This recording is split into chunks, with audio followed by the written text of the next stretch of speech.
কেমন হয় যদি নগদ থেকে বিকাশে আপনি টাকা পাঠান? শুনলে অবাক লাগছে, তাই না? আসলে এরকম একটি ভিডিওই আমি আপনাদের জন্য তৈরি করেছি। তো চলুন আর কথা না বাড়িয়ে মূল টপিকে ফিরে যাওয়া যাক। কিভাবে করবেন, কেমন করে করবেন সেই বিষয়টি নিয়ে আজকে আমি আপনাদের সঙ্গে কথা বলবো এবং দেখিয়েও দেব। তো প্রথমে নগদ অ্যাকাউন্টটি আমি লগ ইন করে নিচ্ছি। তো আমার নগদ অ্যাকাউন্টটি লগ ইন করা হয়ে গেছে। এবার আমি ট্রান্সফার মানি এই অপশনটিতে ক্লিক দিচ্ছি। এখানে মোবাইল ওয়ালেট এটাই ক্লিক দিচ্ছি। আপনার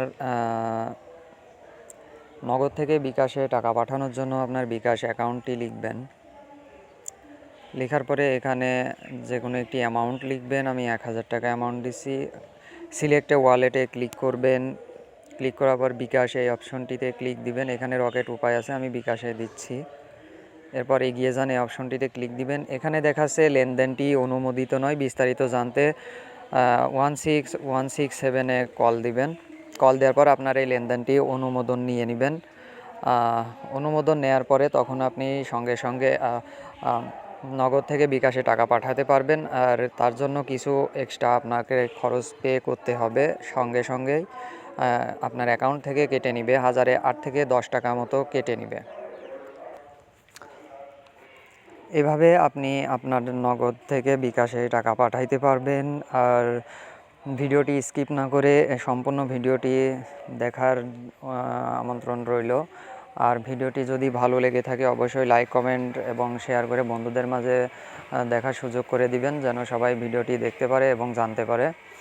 তো তার আগে বলে নিই, যারা এখনও আমার চ্যানেলটিকে সাবস্ক্রাইব করেনি অবশ্যই তারা আমার চ্যানেলটিকে সাবস্ক্রাইব করে পাশে থাকা বেল আইকনটি চেপে দিন সবার আগে ভিডিওটি দেখার জন্য। আর কোথাও যদি ভিডিওর মাঝে যদি কোথাও বুঝতে সমস্যা হয় তাহলে অবশ্যই কমেন্ট বক্সে কমেন্ট করে জানাইতে ভুলবেন না। আর কখনোই আপনার নগদের পিন, ওটিপি, ভেরিফিকেশন কোড এইগুলো আপনি অন্য কাউকে দিবেন না, কারণ নগদ কখনোই এই জিনিসটা আপনার কাছে জানতে চাইবে না। আর নগদ থেকে কখনো ফোন করে আপনার কাছে পিন, ভেরিফিকেশন কোড এইগুলো জানতেও চাইবে না।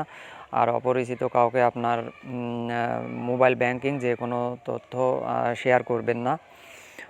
যদি শেয়ার করেন তাহলে এর জন্য কোনো কোম্পানি বা নগদ কোম্পানি দায়ী থাকবে না।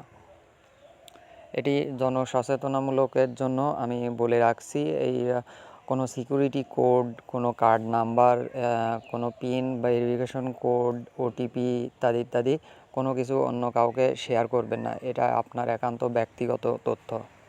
এটা যদি শেয়ার করেন তাহলে আপনার নগদ অ্যাকাউন্টটি হ্যাক হয়ে যেতে পারে। তো আর কথা বাড়ালাম না। দেখা হচ্ছে পরে অন্য কোনো এক ভিডিওতে। সেই পর্যন্ত সবাই ভালো থাকুন, সুস্থ থাকুন। আসসালামু আলাইকুম।